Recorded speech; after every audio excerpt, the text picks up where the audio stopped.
Okey, hai, Assalamualaikum dan pagi. Okey, so macam biasa kita akan buat satu hari satu sesi FB Live, InsyaAllah. Okey, so kita tengah setting dulu untuk apa, audio dan lighting dan sebagainya.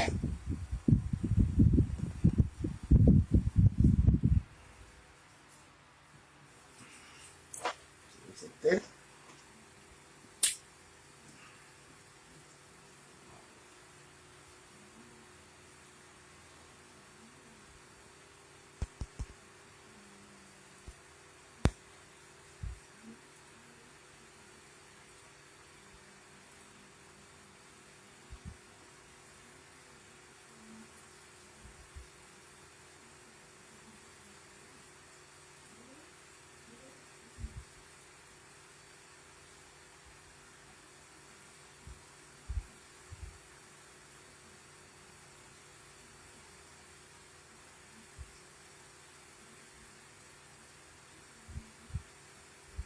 Okey, baik.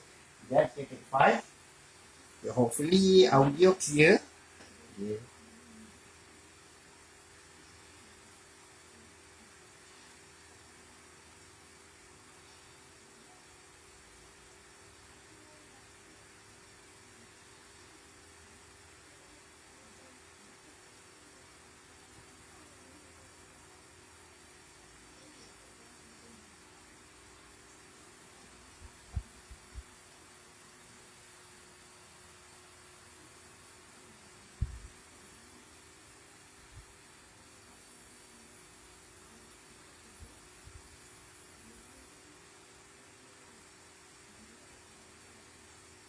Okey, baik. Okey, saya rasa kita dah start. Bismillahirrahmanirrahim. Alhamdulillahirabbil alamin wassalatu wassalamu ala asyrafil anbiya'i wal mursalin wa ala alihi wasallam. Rabbi shrah li sadri wa yassir li amri.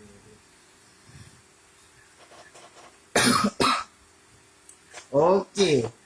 So bagi yang tak mengenali saya, sebab alhamdulillah hari ni kita buat sedikit kelainan di mana selalu saya prefer tu saya cakap seorang-seorang walaupun saya buat FB Live, tapi untuk hari ni kita akan tarik traffic sebanyak yang mungkin untuk tonton video ini. Okay. So jika anda tengok di Facebook page saya like dan follow page saya. Jika anda tonton di FB personal saya, sila add friend dan follow saya supaya bila saya update apa-apa video terbaru, maklumat terbaru, konten yang terbaru, anda akan dapat notification, insyaAllah. Jika anda tonton video ini di dalam YouTube, channel YouTube saya iaitu Khairul Hikmah, please consider to subscribe dan like, komen dan share video ini supaya lebih ramai orang akan dapat manfaat bila kita share maklumat ini. Okay, so untuk topik kita hari ni, topik yang agak menarik sebab biasanya setiap hari saya akan fikir apakah topik yang saya nak cakap kan, apakah konten ni. So hari ni saya nak konsisten satu perkara di mana bila saya tukar mindset saya tukar cara gerak kerja saya, tukar attitude saya, alhamdulillah banyak result yang bagus yang berlaku. Okey, so topik kita hari ini adalah berkenaan dengan motivasi versus disiplin. Kira macam ni. Okey. Sebelum ni kita kebanyakannya kalau kita adalah kita akan buat sesuatu perkara bila kita nak, bila kita rasa perlu, bila kita ada mood, which is sebenarnya tak bagus. Sebab apa? Dia melibatkan kita punya emosi. So sekarang macam saya dulu kan, biasanya saya bila saya nak buat sesuatu, saya akan ikut mood saya, and then bila saya nak buat sesuatu tu ikut bila saya nak. So dia tak disiplin. Okay, saya bagi anda contoh okay. For your information, dulu saya adalah tukang urut sebenarnya. Cerita pasal tukang urut ni okay, sebenarnya dalam keturunan dalam sebelah mak, atuk saya ni dulu dia adalah guru silat dan juga dia adalah tukang urut. So kira dalam cucu-cucu ni first saya yang dapat lah dari segi apa orang kata talent mengurut. Kalau dari segi adik-beradik mak kandung saya, ibu long saya, dia memang ada spa dekat JB. Okay. So lepas tu ada masa zaman saya belajar tu Diploma Usuluddin. So apa yang jadi adalah biasalah masa zaman-zaman kita membesar kan, orang minta urut, kita baik urut-urut macam tangan kau ni sedap lah, kau boleh urut ni. Ini sampai satu ada moment ramai sangat cakap saya boleh urut, walaupun saya picit-picit je, sampai saya buat keputusan masa saya belajar Diploma Usuluddin dekat College Darul Hikmah. So what happened masa tu adalah Masa tu saya duduk kat Kajang. So Kajang ni dekat dengan Jericho. Masa tu Jericho ni dia ada banyak kedai-kedai urut lah dekat downtown tu. Okay, so masa tu saya pun tiba-tiba Allah bagi kekuatan, saya jumpa bos saya masa tu. Saya jumpa, sebenarnya bang, boleh tak saya nak belajar urut. Cakap boleh je, tak masalah, sebab mostly kalau kat downtown ni mostly yang pandai urut adalah bukan orang kita, mostly Indonesian, Kemboja, ada juga yang Pakistan, Bangla pun ada. Tengok berapa hebat yang diorang cari duit di Malaysia. Okay, so masa tu bos saya minta lah, okay, kau boleh urut, okay, aku duduk, kau urut aku. Saya urut, dia cakap, wah, kau ni boleh urut ni. So bermula masa tu saya dah start belajar urut. Saya urut, start berrefleksologi, belajar urut badan, lebih kepada urutan tradisional Melayu lah. Lepas tu belajar urut batin, lepas tu belajar buat bekam, belajar buat resdung dan sebagainya. So benda tu adalah satu proses. Okay, and then saya bekerja kat downtown tu, kalau bukan start saya 3 ke 4 tahun. Tapi ada tahun yang on off lah. Ada tahun yang juga yang saya bertukar bos. Saya tukar tempat kerja. And then ada juga, dalam masa 4 tahun tu lah saya bekerja sebagai tukang urut. Kemudian bila saya dah ada confident, saya start buat sendiri. Okay, itu baru intro. Okay, so sepanjang saya mengurut ni dulu dekat downtown. Okay, dekat downtown ni cara dia punya turn untuk kita dapat customer tu adalah, okay, siapa yang datang dulu buka kedai, dia set up kedai. Habis saya downtown kan, dia ada kemah, jadi kita kena setting untuk tempat duduk, kita kena setting untuk kain, kita kena setting untuk lotion, minyak dan sebagainya lah, lampu. And then siapa orang yang pertama yang uruskan kedai, dia adalah turn first, and then sampailah turn yang seterusnya. So itu macam mana cara sistem punch card dia. So ada satu masa tu saya biasa datang lambat. Sebab apa? Biasanya downtown dia akan aktif dalam pukul 8.30 ke atas sampai tengah malam, sampai pukul 2-3 pagi. Tapi biasanya kami setting adalah selepas maghrib lah, 6.7 dah setting kedai. Okay, so apa yang jadi masa tu adalah dekat beberapa tahun siang saya ada bisnes lain, dan masa tu juga saya kerja. Siang kerja lain, buat bisnes lain. Ada tahun-tahun itu malam saya mengurut. So memang saya cari duit 24 jam. Rehat dia hanya waktu tidur saja. Mula-mula sekali saya datang lambat ke tempat urut ni. Biasanya saya akan datang pukul 8.30, 8 lebih, ada pukul 9 suku. Ini ada yang saya datang mesti lambat lah. So biasanya apa yang jadi bila saya datang lambat, saya akan dapat turn yang paling last. So biasanya kalau orang yang dapat okay, biasanya kat tempat urut saya ni, untuk lelaki kita ada dalam masa tu, ni bos lama saya, kita ada 4 orang termasuk saya. So bila sampai turn saya, orang yang keempat tu biasanya kan lambat sangat. Ini masa zaman-zaman tengah teruk lah. Tapi masa zaman tengah laju dulu, dia rotation ni cepat sikit.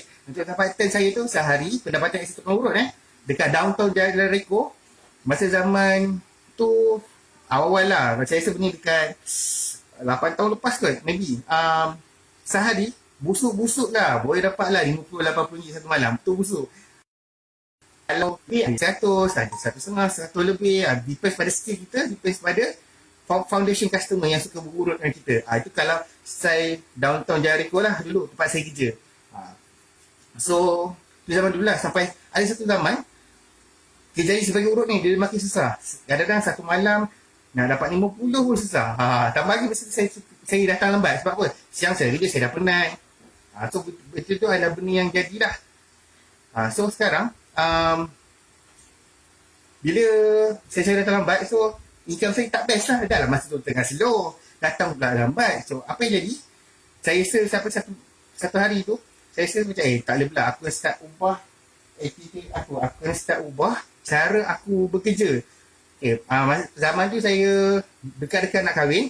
So apa yang jadi adalah, siang tu saya kerja as a telemarketing dekat City University sebagai dalam program education lah, di mana kita akan contact orang. Hai, Assalamualaikum tuan, saya Khairul daripada City University. Saya nak ajak tuan ambil lah program diploma anda, kita PhD anda kita, lebih kurang macam tu. Itu apa yang saya kerja pada waktu siang lah. Tapi pada waktu malam saya akan urut. So biasanya saya masuk kerja start daripada pukul 8. Saya tak ingat masa zaman tu kerja pukul berapa. Pukul 8 ke 9 macam tu. Saya kerja awal sampailah ke petang. Biasa balik dah pukul 6 ke 7 lah. So apa saya buat? Saya tak ada rehat langsung. Pagi dah bangun, daripada duduk kajang pergi ke PJ pergi terus jalan rekod. Memang dia ada satu zaman yang sangat penat. Masa nak kahwin, tak ada duit, banyak hutang. So kita pun bekerja keras lah nak kahwin ni. So pada ketika itu saya buat keputusan, saya dah habis kerja terus masuk jalan rekod. Tak ada balik rumah rehat. Makan tu kau lupakan lah kalau kau lapar apa. Tu pun kalau ada duit nak makan. Tak ada, pergi je tunggu sampai malam sampai ada duit. So masa zaman tu daripada Kajang ke PJ pergi jalan rekod. Pergi jalan rekod. Lepas balik itu terus masuk kerja. Saya safety kedai. So apa mindset saya adalah aku nak jadi orang pertama yang buka kedai. Aku nak jadi orang pertama yang ada customer. Since saya tukar cara mindset saya tukar disiplin saya.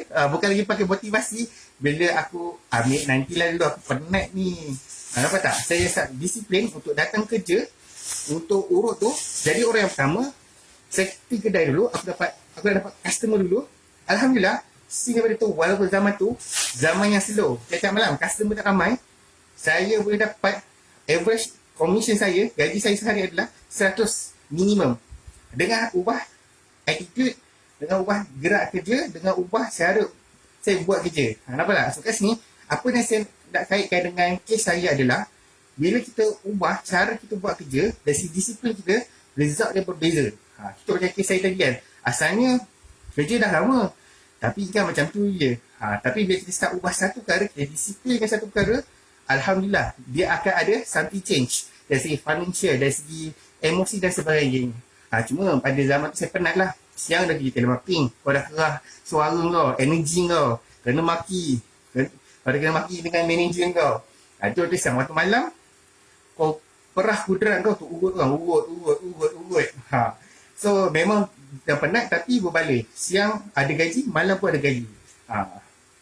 So zaman tu, apa yang jadi adalah, Alhamdulillah saya ada banyak duit. Cuma saya tak ada masa. Saya jadi seorang yang sangat penat. Sebab apa? Sebab siang kerja, malam kerja.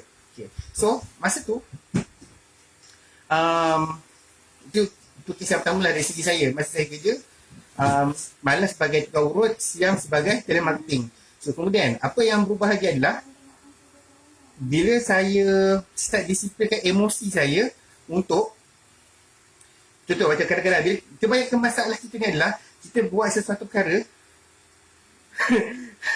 Hai, Assalamualaikum Cik Puan Nur Syailin. Ya dah comel lah. Alhamdulillah dah kahwin kan lah. Dulu masa bujang kecil, aktif.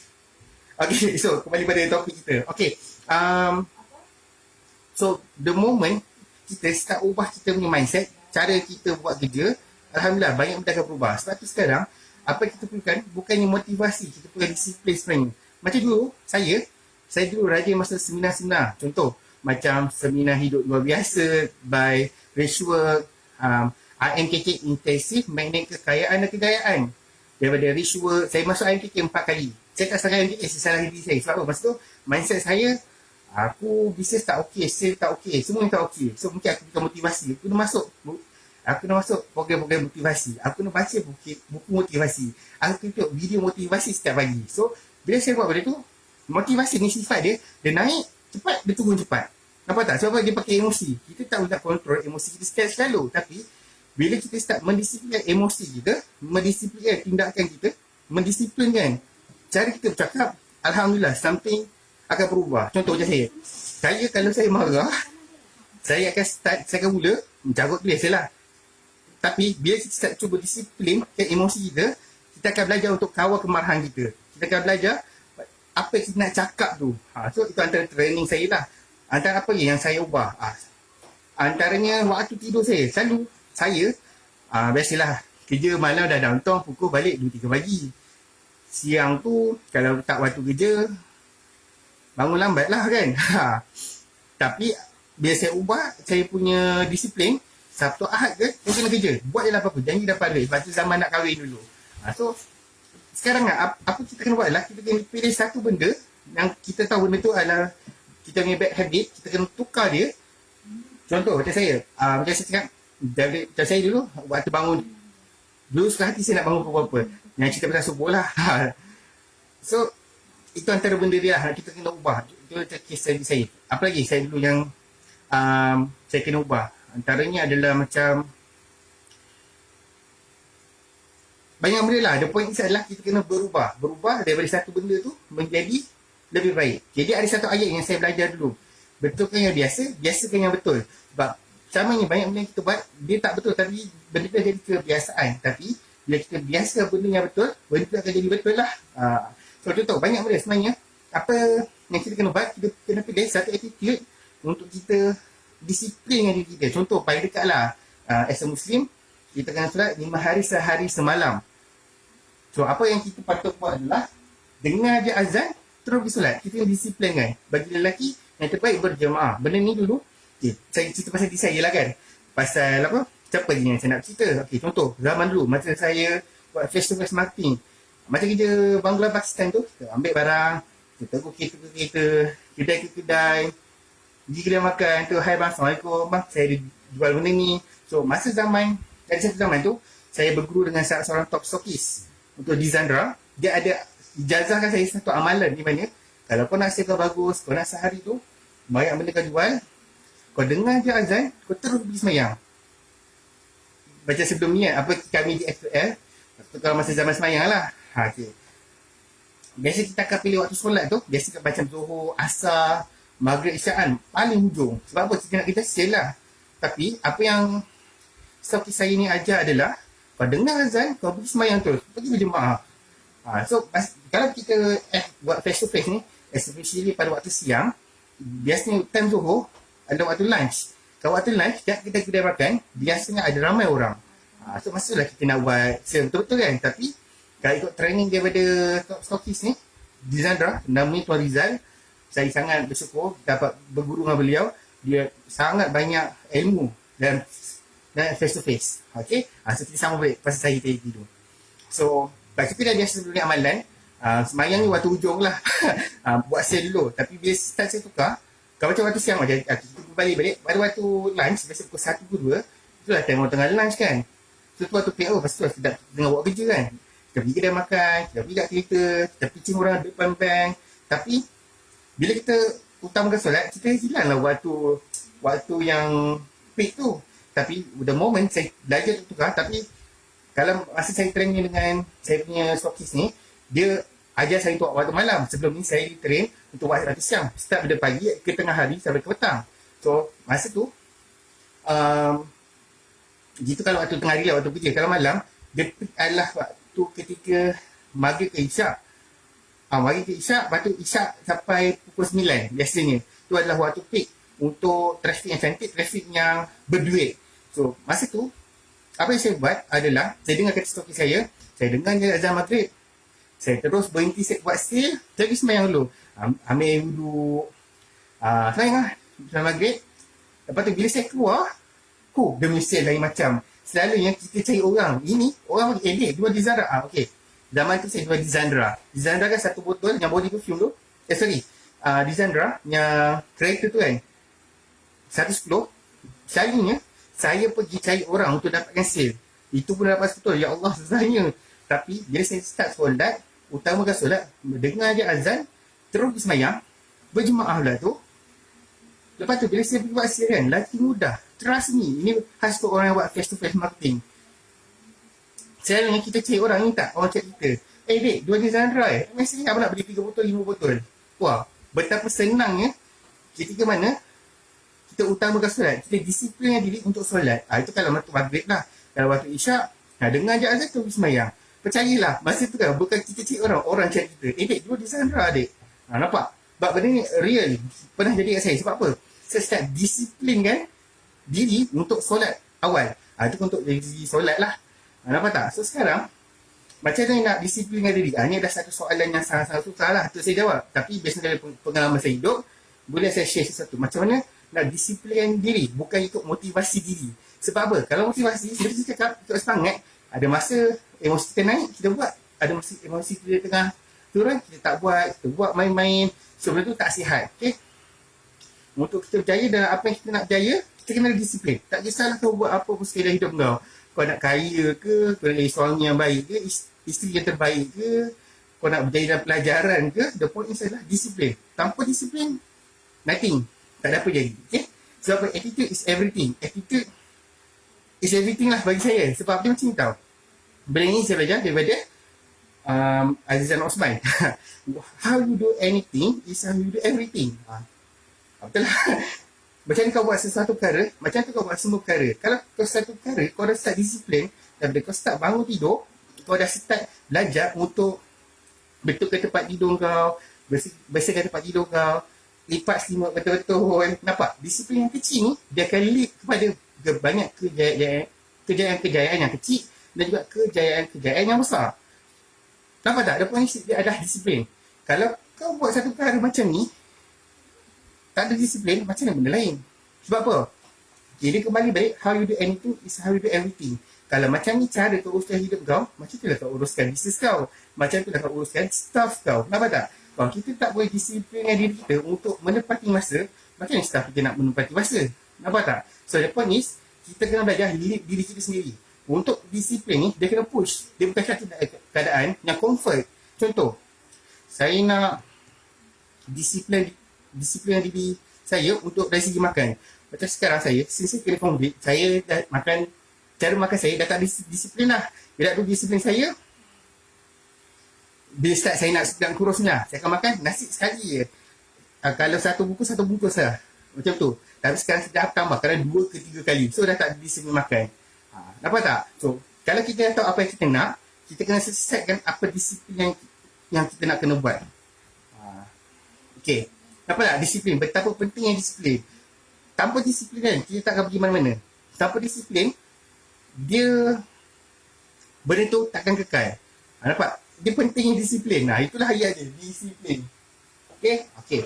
So, apa lagi? Case study saya ada. Yang pertama tadi, case study dia pasal diri saya sendiri adalah pasal masa zaman saya urut. Pendapatan saya daripada biasa jadi naik satu hari average gaji 100 disebabkan saya start disiplin jadi orang yang pertama. Saya tukar mindset saya tukar cara gerak kerja saya tukar saya punya matlamat apa yang aku dapat. Masa tu saya nak kahwin, tengah cari duit. So saya target, aku kena gaji aku kau urut kena 100. Nampak?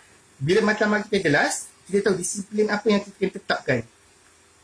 Itu yang pertama. Yang kedua, bila kita start disiplin, contoh macam saya masa zaman saya face to face, ini dia ada berkaitan juga dengan rezeki. Sebab apa? Dia pasal solat kan. So nampak, bila kita start priority yang benda yang betul, kita start disiplin, kita start push diri kita buat sesuatu benda tu akan banyak benda akan berubah. Itu untuk kali kedua. Kali ketiga, this is the last month yang saya nak share. Ada satu zaman tu, saya berjaya disiplin diri saya untuk start solat tahajud. Biasa kalau tahajud biasa tidur dulu kan. Tidur, solat. So apa yang jadi adalah banyak benda senang pada hari tu bila kita solat duha. So masa tu dia tenang lah, ada masalah pun betul-betul relax. Kalau benda tu ada masalah pun, Allah akan bagi cara sekejap benda settle. Nampak? Yang penting disiplin. Untuk kita disiplin, yang pertama kita kena tahu apa yang kita nak buat. Kita kena jelas. Contoh macam kita nak dapat 1 juta yang pertama. So kita kena tahu apa disiplin nak dapat 1 juta yang pertama. Mungkin kita kena tambah funnel kita untuk sales. Mungkin kita kena start betulkan kita punya pengurusan kewangan. Mungkin kita kena start betulkan SOP syarikat. Nampak? Bila kita tahu apa yang kita nak, yang pertama sekali, disiplin tu akan datang. Sebab apa? Kalau kita tak tahu apa kita nak, macam mana disiplin? Sebab kita tak faham, bila aku disiplin, apa result aku akan dapat? Apa kesan dia? Nampak? Disiplin is everything. Cakap pasal menepati masa ni. Nak tambah sikit. Benda ni teori saya lah. Janji ni, dia ada 3. Janji Melayu, janji askar, janji kapal. Ini pasal dalam menepati masa lah. Ni pun disiplin tak? Bila kita janji, kita kena cakap. Kalau aku cakap aku pukul 9, aku yang sampai pukul 9. Bukan 9.30, ke pukul 10. So, ni pasal terms of janji dari segi masa lah. Yang pertama, janji askar. Janji askar ni, kau cakap pukul 9, aku sampai pukul 9. Dia akan sampai pukul 9. Janji kapal, janji pukul 9 pagi. Kau dah sampai pukul 9 malam semalam. Sebab apa? Biasa orang yang couple ni, dia ada semangat yang macam tau. Sampai kan dia sanggup datang atau buat sesuatu tu lebih awal atau lebih bagus. Dia janji couple. Janji askar ni dia janji sharp. Dia tak boleh cakap. Kalau dia kata A, tak ada B. Janji Melayu, cakap pukul 9 sampai pukul 9 pagi esok. Itu memang betul-betul Melayu lah. So sekarang, kita kena disiplin kita untuk jadi macam janji askar ataupun janji couple. Ini satu benda saya nak tahu kepada diri saya sendiri dan juga orang lain. Bila pasal masa, kena tepati. Jangan dicapati kan. Sebab apa? Kalau macam dia kembali balik pada terms of how you do anything is how you do everything. Kalau masa kau nak tepati, macam mana cara kau bayar gaji staff kau? Macam mana kau menepati bila kau janji dengan customer, dapat tak benda tu? Tak. Nampak? Nampak tak? Dia asalnya daripada perkataan disiplin. Itu yang pertama lah tadi. Kita kembali balik pada topik tadi. Kita nak jadi disiplin. Yang pertama, kita kena tetapkan matlamat kita. Baru kita kata tahu macam nak berdisiplin. Yang kedua, untuk berdisiplin ni, kita kena push diri kita. Dia berada dalam comfort zone. Contoh, kalau matlamat kita nak kurus. Tak boleh lah. Hari ni, tak apalah, hari ni cheat day. Makan banyak, esok pun cheat day. Hari-hari cheat day. Habis masa bila kalau benda tu nak kurus? Nampak tak? So, bila the terms of kita nak disiplin, kita kena push diri kita. Contoh, kalau rasa macam, sedap ni kambing ni, wow! Jangan makan berlebih. Ikut disiplin dia. Kalau cheat day, is a cheat day. Kalau waktu diet, is diet. Nampak? Itu yang kedua. Macam nak disiplin. Itu kena push diri. Dia tak boleh duduk dalam comfort. Nantilah. Okey lah. Yang ketiga, macam nak disiplin adalah bagi saya kita kena rancang. Ramai orang dia nak gagal nak rancang sesuatu. Okay. Kan dia kan ada ayat dia tu. Malah dijadikan lirik lagu. Gagal nasib. Gagal merancang, rancang untuk gagal. So, bila kita nak disiplin ni, kita kena rancang lah macam mana nak capai matlamat tu. Apa benda kita nak push supaya dapat benda tu. So, kita kena rancang. Contoh, macam saya sekarang berat saya dah bertambah. Macam saya nak dapat balik berat badan yang ideal. Dan saya, zaman saya kurus dulu, saya buat apa? Saya cakap sebelum saya face to face, kerja berat. Lepas tu, zaman tu saya bersilat, saya bertomoy. Memang fit lah badan. Taklah cantik sangat badan, tapi fit lah. Taklah gemuk. Lepas tu zaman saya kurus tu juga, siang malam kerja. Itulah saya terlalu sibuk. So tak banyak masa nak makan. Sekarang, banyak sangat masa untuk makan. So sekarang, apa yang kita kena buat adalah biasakan yang betul-betul yang biasa, and then kita kena start rancang. Baru kita akan nampak gerak kerja untuk berdisiplin. Okay? So itu adalah kita punya sharing hari ini berkaitan dengan motivasi versus dengan disiplin. Nampak tak?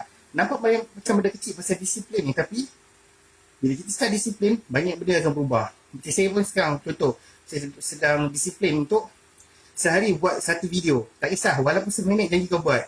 Sebab apa? Sebab nanti pada video, pada Facebook live ni, saya akan masukkan YouTube saya. Supaya setiap hari ada konten. Sebab apa?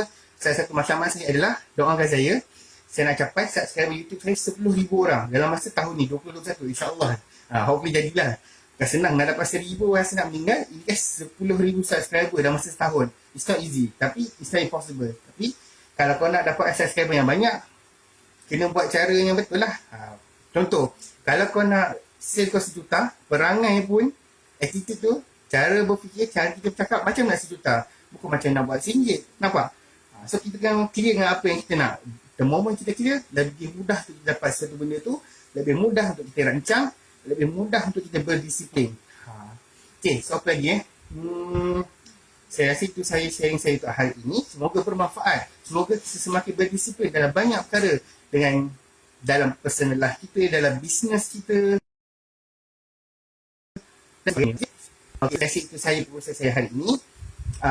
So bagi anda yang tengok di Facebook saya, sama ada di FB page atau di personal, please consider to add friend atau follow saya. Di page sila like. Kalau anda tengok video saya ini di dalam channel YouTube saya, Khairul Iqbal, please consider to subscribe, like, comment dan share, supaya bila saya upload video-video terbaru, anda akan dapat notifikasi. InsyaAllah, saya doakan anda semua kaya dan berjaya, dimudahkan sekali usaha rezeki dan semakin berdisiplin. InsyaAllah. Assalamualaikum dan pagi.